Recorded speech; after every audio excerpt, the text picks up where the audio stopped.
Hello viewers, তোমরা সবাই কেমন আছো? আশা করছি তোমরা সবাই ভালো আছো। আজ নিয়ে চলে এসেছি একটা দুর্দান্ত রেসিপি নিয়ে। সেটা হলো টমেটোর পাঁপড়ের রেসিপি, যেটা খেতে কিন্তু খুবই সুন্দর। আর এটা একদম হুবহু চিপসের মতো খেতে। সত্যি বলছি, একবার হলেও এটা ট্রাই করে দেখবে। তো চলো, এটার জন্য কী কী উপকরণ লাগছে সেটা আমি তোমাদেরকে বলে দিচ্ছি। খুবই সহজ এই রেসিপিটা। তো এখানে আমি 1 কেজির মতো লাল টমেটো নিয়ে নিয়েছি। তো এরপর আমি এগুলোকে কেটে গ্রাইন্ড করে নেব। তো প্রথমে আমি একটা গ্রাইন্ডার নিয়ে নিয়েছি, আর দেখো এটা এবার গ্রাইন্ডও হয়ে গেছে, আর কত সুন্দর একটা পেস্ট রেডি হয়ে গেছে। এরপর আমি এখানে একটা স্ট্রেনার নিয়ে নিয়েছি। এই স্ট্রেনারের মধ্যে এটাকে আমি দিয়ে দেবো, নিয়ে এর পাল্পটাকে বের করে নেব। এরপরে চামচের সাহায্যে আমি এটাকে এরকম ভাবে ঘুরিয়ে দিচ্ছি। আর দেখো কত সুন্দরভাবে এর যে পাতলা পাল্পটা আছে সেটা বেরিয়ে গেছে। এইটাই লাগবে। এর মধ্যে অল্প পরিমাণে লবণ দিয়ে দিতে হবে, বেশি পরিমাণ লবণ লাগবে না। এরপর আমি এর মধ্যে দিয়ে দেবো লঙ্কার গুঁড়ো, দিয়ে দেবো চিলি ফ্লেক্স। এটা হলো বাড়ির তৈরি চিলি ফ্লেক্স। এরপর এটাকে ভালোভাবে মিক্স করে নিতে হবে। আর অল্প লবণ দেওয়ার কারণ হলো, বেশি যদি আপনারা লবণ দেন তাহলে ভাজার সময় একটু বেশি বেশি মানে নুনতা নুনতা ভাব আসবে, তাই অল্প পরিমাণেই লবণ দিয়ে দিতে হবে। এরপরে গ্যাস ওভেনে আমি একটা কড়াই চাপিয়ে দিয়েছি, এর মধ্যে সেই মিক্স করা পাতলা পাল্পটা দিয়ে দিলাম। এরপর এটাকে মিক্স করে নিচ্ছি। তো এটাকে কিন্তু ফোটাতে হবে। তো দেখো 5 মিনিট পর এটা রেডি। এটাকে একটা পাত্রে দিয়ে দেবো। এরপর ওই পাত্রে আমি টমেটোর পাল্পটাকে দিয়ে দিলাম।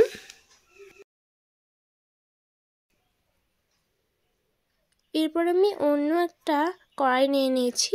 তো এই কড়াইটাকে কিন্তু গ্যাস ওভেনে আমি বসিয়ে দিয়েছি। তারপরে এর মধ্যে দিয়ে দেবো জল।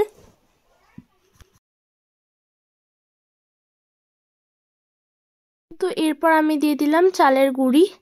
এখানে আমি বাটিটার সমান 1 বাটি চালের গুঁড়ি দিয়ে দিয়েছি। তারপরেই কিন্তু এটাকে ভালোভাবে মিক্স করে নিতে হবে। আর হ্যাঁ, গ্যাসের ফ্লেমটা এখন বন্ধ আছে, না হলে জমাট বেঁধে যাবে। এর মধ্যে অল্প পরিমাণে বেকিং সোডাও দিয়ে দিলাম। তো এরপর আমি দিয়ে দিলাম গোলমরিচের গুঁড়ো। এটা দিলে কিন্তু খুবই সুন্দর একটা ফ্লেভার আসে। এরপর আবার কি এটাকে মিক্স করে নেব। তোমরা কিন্তু একবার হলেও এই টমেটোর পাঁপড়টাকে ট্রাই করে দেখবে, খুবই সুন্দর লাগে খেতে। যখন এটা একদম একটা ব্যাটারির মতো রেডি হবে, তখন আমি ওই টমেটোর পাল্পটাকে দিয়ে দেবো, এটাকে ভালোভাবে মিক্স করে নেব।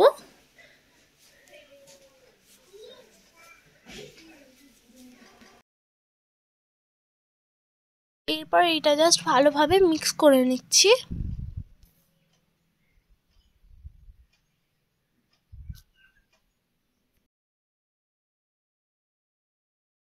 এর মধ্যে দিয়ে দেবো গোটা জিরে। তারপরে ভালোভাবে মিক্স করে নেব। তো যখন এটা খুবই সুন্দরভাবে মিক্স হয়ে যাবে, তখনই কিন্তু এটা রেডি। আর দেখো, আমার মনে হচ্ছে এটা একদম রেডি। আর হ্যাঁ, এটা একদম রেডি।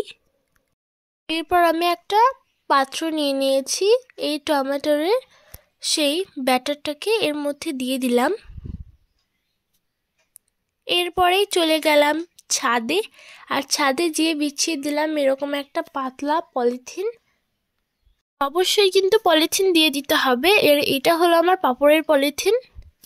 এরপরে দেখো, এই ব্যাটারটাকে আমি একবার মিক্স করে নিলাম। তারপরে কিন্তু পাঁপড়টা দেওয়া আমি শুরু করে দিয়েছি। অল্প পরিমাণে দিয়ে এটাকে গোল গোল করে নিয়েছি, যাতে এটার একদম গোল শেপ চলে আসে।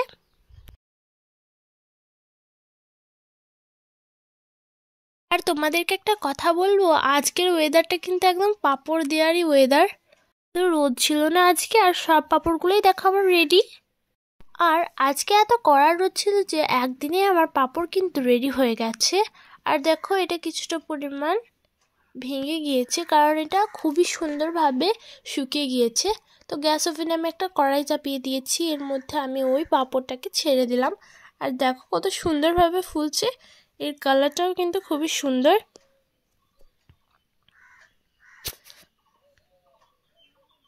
এরকমভাবেই তোমাদেরকে সব আমি ছেড়ে দেখিয়ে দিচ্ছি। দারুণ! তোমরা একবার হলেও এই রেসিপিটা ট্রাই করে দেখবে, খুবই সুন্দর একটা রেসিপি।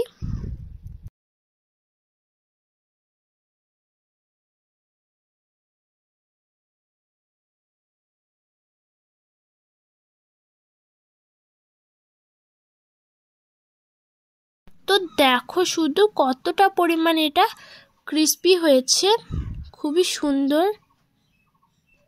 তো আজকের মতো বিদায় নিচ্ছি, ভালো থাকবে, সুস্থ থাকবে, আর পরের ভিডিওটার জন্য অপেক্ষা করবে। আর যারা যারা আমার চ্যানেলটাকে এখনো পর্যন্ত সাবস্ক্রাইব করেনি তারা অতি অবশ্যই আমার চ্যানেলটাকে সাবস্ক্রাইবও করে দেবে।